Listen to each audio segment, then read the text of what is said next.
నాయకత్వంలో అధికారాన్ని మొదటిసారి ఈ రాష్ట్రంలో బడుగు, బలహీన, అల్పసంఖ్యాకులు, స్త్రీలు ఇట్లాంటి వర్గాలకు అధికారంలో పెద్ద ఎత్తున చోటు లభించింది. అది ప్రత్యక్షంగా దేశ ప్రజలందరూ చూశారు ఈ రాష్ట్రంలో అధికార పంపిణీ.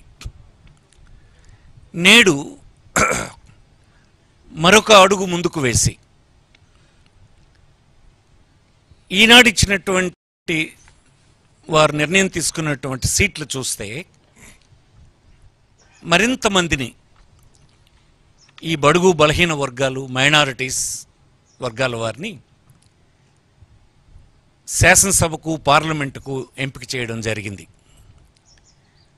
అలాగనే ఈ సంఖ్య ఎంత పర్సంటేజ్ ఉందంటే 50% ఉంది.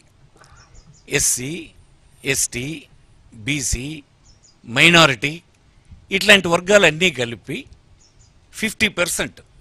అంటే మన రాష్ట్రంలో 175 శాసనసభ నియోజకవర్గాలు కలిగి ఉన్నాం, 25 పార్లమెంటు నియోజకవర్గాలు కలిగి ఉన్నాం. ఈ 200 సీట్లలో 100 సీట్లు ఈ వర్గాలకు ఉన్నాయి. అంటే 50%. ఇది ఈ రాష్ట్రంలో, దేశంలోనే ఎక్కడ ఉండదు అనుకుంటాను నేను. దేశం స్టాటిస్టిక్స్ నేను చూడలేదు, కానీ ఈ రాష్ట్రంలో అయితే మాత్రం ఇది ఒక గొప్ప విప్లవం అని ఈ సందర్భంగా నేను మనవి చేస్తూ ఉన్నాను.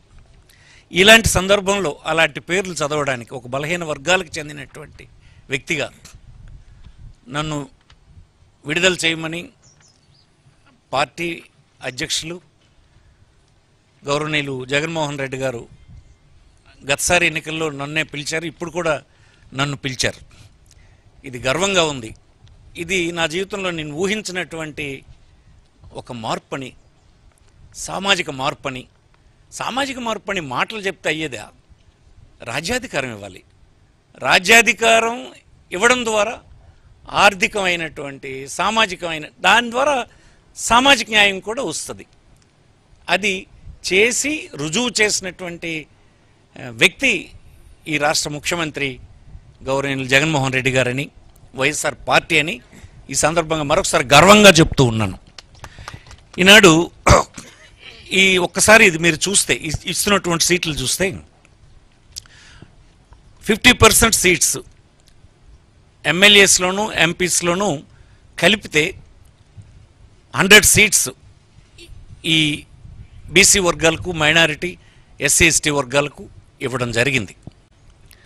అలాగనే 175 ఎమ్మెల్యే సీట్స్లో 29 ఎస్సీస్, 7 ఎస్టీస్, బీసీస్ 48, 91 ఓసీ, 7 మైనారిటీస్. ఇందులో అన్ని కేటగిరీస్లో కలిపి 19 మంది ఉమెన్ ఉన్నారు. అలాగే 25 ఎంపీ సీట్స్లో SC 4, ST 1, BC 11 seats BC ఉన్నారు, ఓసీ 9.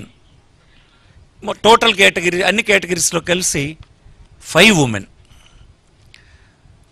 200 ఎమ్మెల్యే, ఎంపీ సీట్స్లో డిస్ట్రిబ్యూషన్ ఒకసారి చూసుకుంటే ఎలా ఉందంటే SC 33, ST 8, BC 59, OC 100, 7 minorities.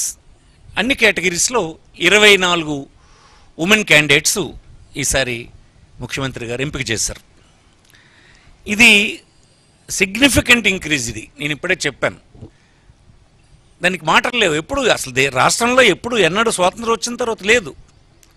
First time ఇది.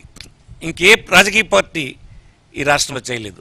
బీసీలకు చేసామని, బీసీలకు అధికారం ఇస్తామని, ఇది బీసీల పార్టీ అని చెప్పిన వాళ్ళు ఏనాడు